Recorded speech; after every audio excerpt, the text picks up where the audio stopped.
and really bulk it up, right? So we're going to pump this bear up.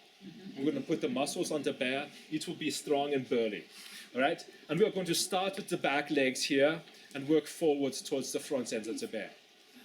This is good? All right, yeah, we are drawing bears now. All right, so number one is your calf muscle, the gastrocnemius, right? So in me, right, that is, now we're talking, all right? So that's this thing right here, right? Now, this muscle, this calf muscle right here, right, that connects to a big tendon that goes and connects to the bottom of my heel. So this little bit right here, that is my Achilles tendon. That connects to that calf muscle. So it's going to attach at the back of your femur here and then go out to that little point on that calf muscle. All right? So draw that one in.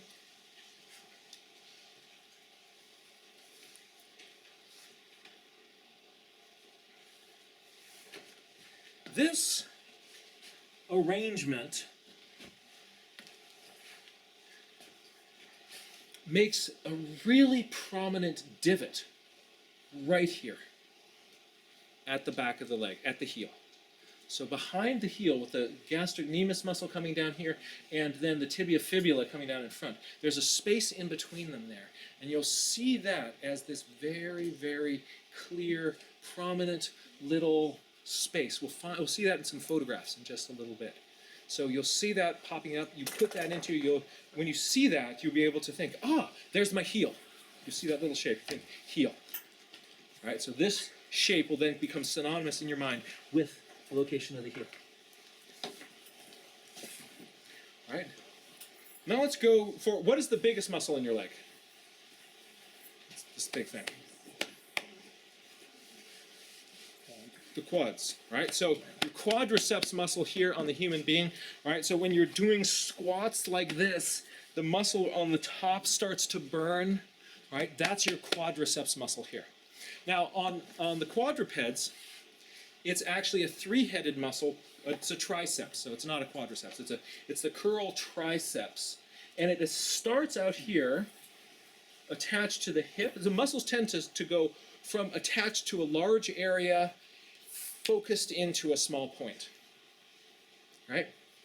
And so this muscle here starts attached to part of the pelvis and the femur here, right up here. So it attaches in there and a little bit in here. And then it attaches, it's going to insert right there on the front of the top of the kneecap, the patella. That is the big beefy muscle that you'll see on the side of the horse, the deer, the mountain lion, the critters. It's a really big, when that muscle flexes, pow, you know it. It makes a very prominent bump.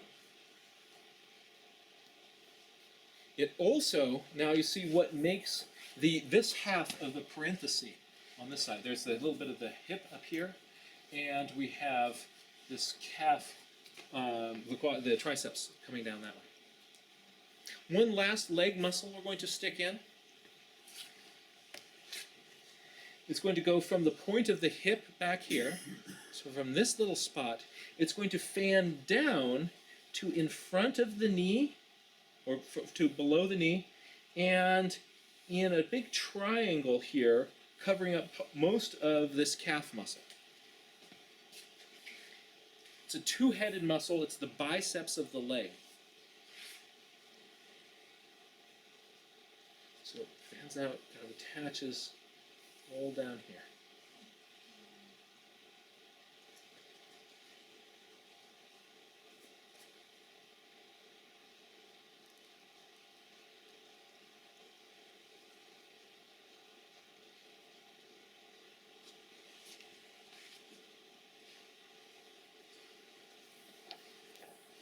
You see how that really forms the shape of the leg. Very often, the back edge of this also makes a really strong groove on the side of the leg of the critter. On the front leg, there's one big muscle that you want to pay attention to. There's this huge, huge tricep muscle.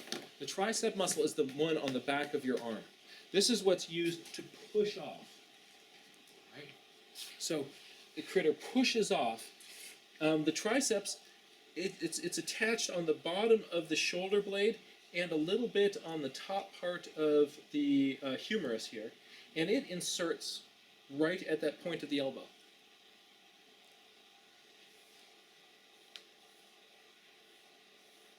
So it originates right up here, and it comes down like that.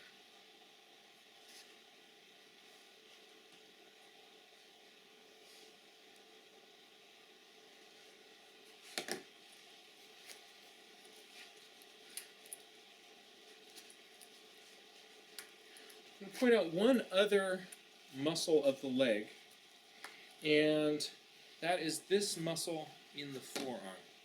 It's going to start right up here at the on the front side of the humerus, and it's going to wrap around the front here, attaching to part of the wrist bones.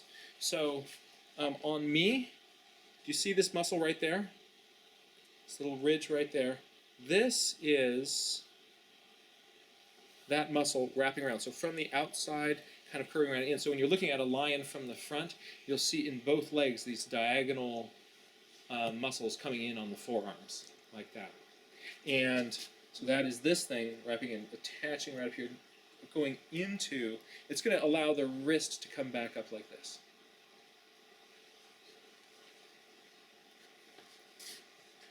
One last muscle here on the body, and that is, we're going to go from the back of the head here, a huge, big, thick rope of a muscle that is then going to insert into the front of the upper arm bone.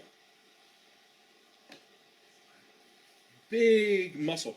This is a big, beefy muscle on either side of the head, and that's what's going to turn the head side to side. Or if you're going to bite something and tear it off, these are the muscles that are going to do that work. Right? So this big harness around the back of the, so from the back of the skull, and there's no real equivalent on the human being. We have a smaller muscle that goes on the side of our neck and attaches to our collarbone. But these guys don't have that big collarbone. They have their muscle going down and attaching on the front of it. So I don't have the same muscle in my body.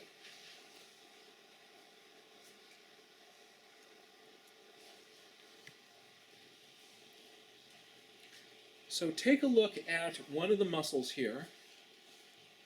Maybe this guy.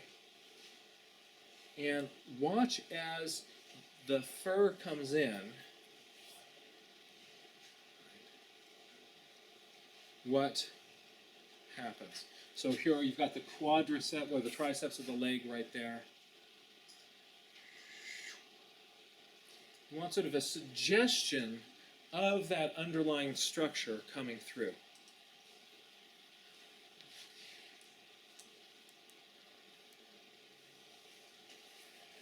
On shaggy critters, it'll be a little bit less distinct. But on thin-haired critters, these muscles really, really pop. So take a look at this guy here. We're going to take our skeleton here. The same sort of idea. You can simplify the bones this way, right? Shoulder blade to the elbow, the wrist, the hand, hip bone to the knee, to the heel, coming down. So being able to kind of do a shorthand for what's going on with those bones is a useful thing. But if you want to take it a little bit further, the muscles are going to map on in just the same way. So let's just take a look at how these. You'll see that this is the same thing going on with this calf muscle right here. But just look at how high up in the leg that is.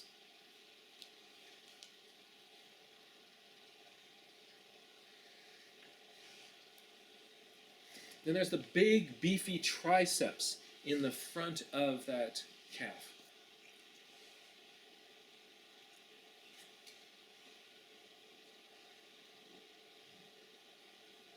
And going from that point of the hip there, fanning out across the leg in a big triangle, coming down, swooping down, are the biceps of the leg.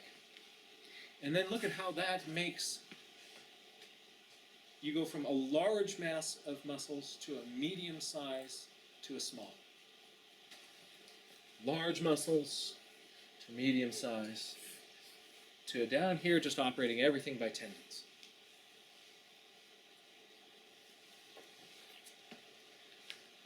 On the front leg, there's that big triceps of the arm.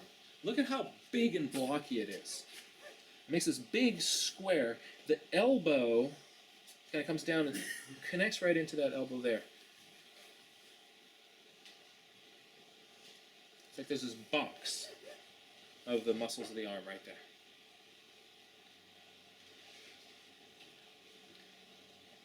there. So this is the next muscle of the forearm, kind of smaller on the deer here, mostly just included here for symmetry, parallel kind of construction. But the thing that's going to really help this guy is that muscle from the back of the head, same thing inserting into the front of the arm right there.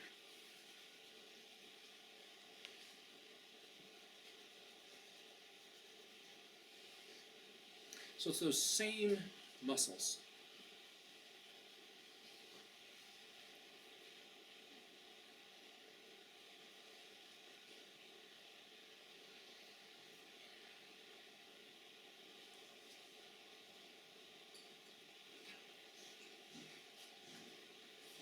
So pick a muscle some point in here, and now we're on a short-haired critter, and watch it really carefully, and let's see what happens when the skin comes back on. See how that structure is reflected in the underlying. So pick another one, pick some moment here or here or here, there.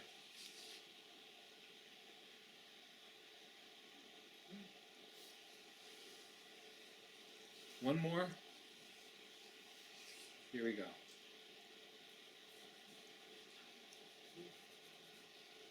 So that skeleton, those muscles, that's what is going to define the way that the lumps and bumps are making sense on the front of it.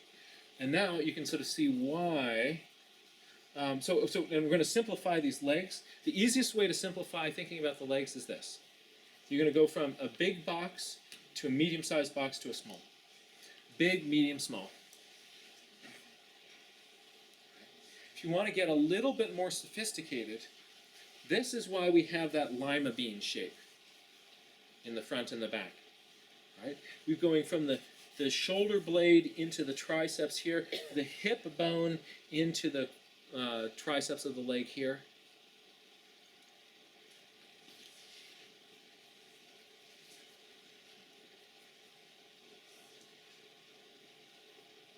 So when I'm doing kind of a quick hand, sort of a quick kind of sketch out there in the field, I'm not drawing in, this is where my triceps is. Right? I'm putting in one of these kind of lima bean shapes that kind of summarizes all this sort of stuff.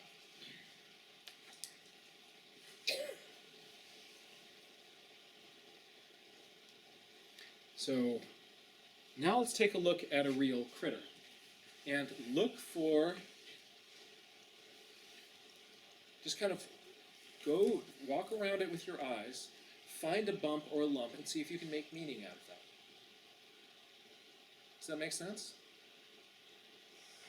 Notice if you are seeing more, if what you are observing is making sense. Can you see the triceps of the arm, the triceps of the leg? Can you see that little space by the Achilles tendon? You see the lima beans? Yeah.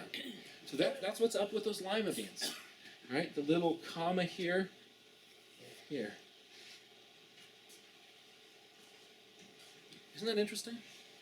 So, if you have a little bit of an anatomical background, these critters make a lot more sense. Take a look at this one.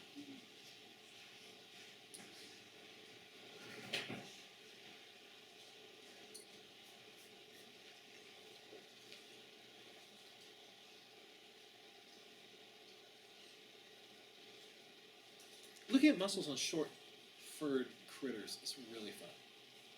It's really fun. You go to if you go to Africa, the critters there, because they have to run full on every day or die, because there's such incredible pressure from the predators, and for the predators to get some chow. Everything is just ripped, right? Like even like the little Thompson's gazelle, you see them walking around out there, like it squats to go poo or something. It's just like, it would make. They make every, like the little gazelle's leg makes every weightlifter just kind of go like, oh, how do you get that definition? Right? It's really, really amazing. So we've done the flat-footed bear. We did the deer up. So this is the one in between, the one that's walking on those toes. We're not going to do the full kind of this. We're going to kind of quickly blast through these, but we're going to stop at one point because there's one significant difference in this. If you look at the arm of this thing, you notice there's something slightly weird going on. There's an extra little bump in the middle of the arm, and we're going to see what's going on with that. So here are our bones under there, and it's going to be basically the same thing. You've got your calf muscle. You have your triceps of the leg. You have that biceps femoris coming back there. In the front, you have the triceps of the forearm. Now, here's the difference. No, actually, not yet. Here we have that little that extensor of the wrist here. And in lions, that's going to be really big and thick and ropey because they do an awful lot of this, right?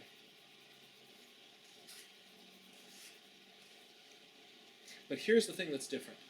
They also are grabbing things and having to, tear things apart with their little lion paws. So this motion here, right, is what? Right, so that's chest and also, back and shoulders, right? So if you're doing this in the gym, this is your shoulder exercise, right? The shoulder muscle, the deltoid. Right. The deltoid's on the cat, attached to the little spine sticking out in the middle of the shoulder blade, and it inserts into the front edge of the upper arm bone of the humerus.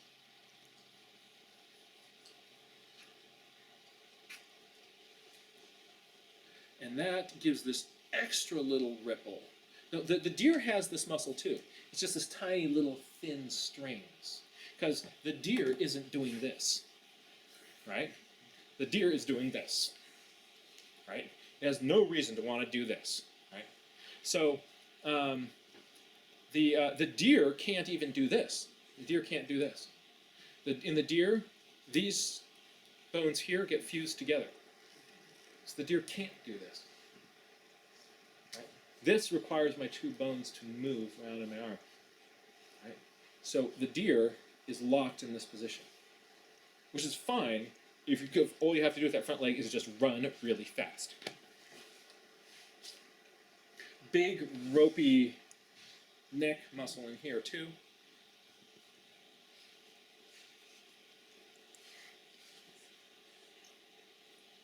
And so watch the deltoids in here as we put the skin on. This one won't be in color.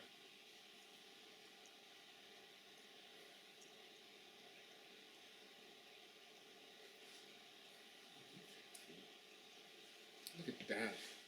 Isn't that nice? You can now start to kind of look around at these critters. And by the way, a lot of the mountain lion pictures that you see are kind of, wild animal park mountain lions. People get these, there are these sort of places that have a bunch of animals in a naturalistic setting, and photographers pay them money. They go into the park and like, oh, there's the mountain lion, right? And so it's sort of a setup thing, but they're not nearly as ripped as the ones that are like, I'm hanging out here, and I'm gonna take down that deer over there. So why don't we try this? I am going to put up a critter, and let's just lightly, loosely, in a relaxed way, sketch down the basic shape, right? Once you feel comfortable with your basic shape, I'm probably going to be moving on before you can start to kind of get into your fur texture and all that other sort of stuff. But if you feel comfortable with your basic shape and you got there more quickly, then just jump right on that. Right? So let's take a look at, we'll try this one right here.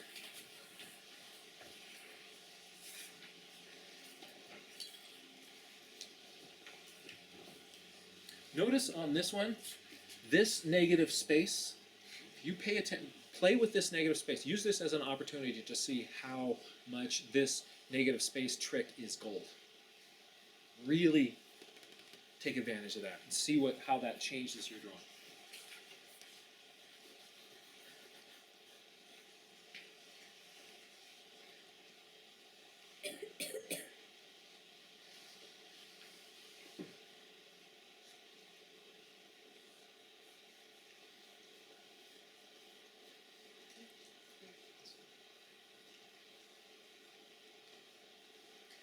Remember, the negative space tricks look past the critter, and you get all these sort of crazy angles like this. But if you're drawing too much focusing on the animal itself and not the space of the air next to it, it's really easy to miss it.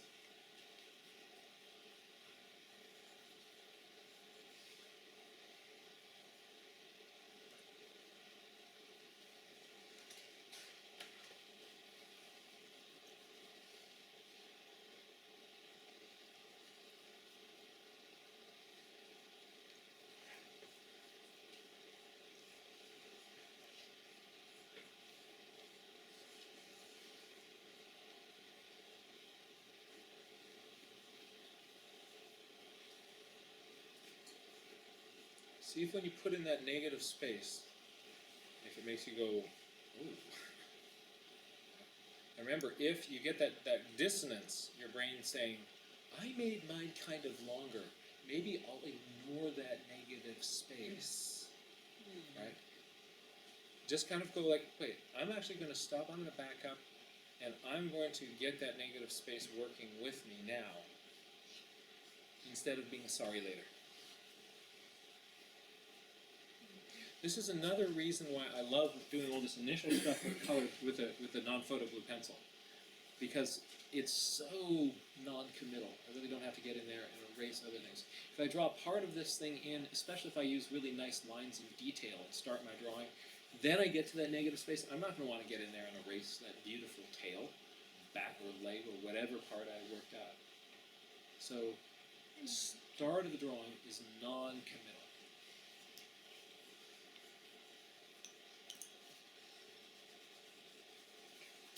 Yeah, surprisingly small head.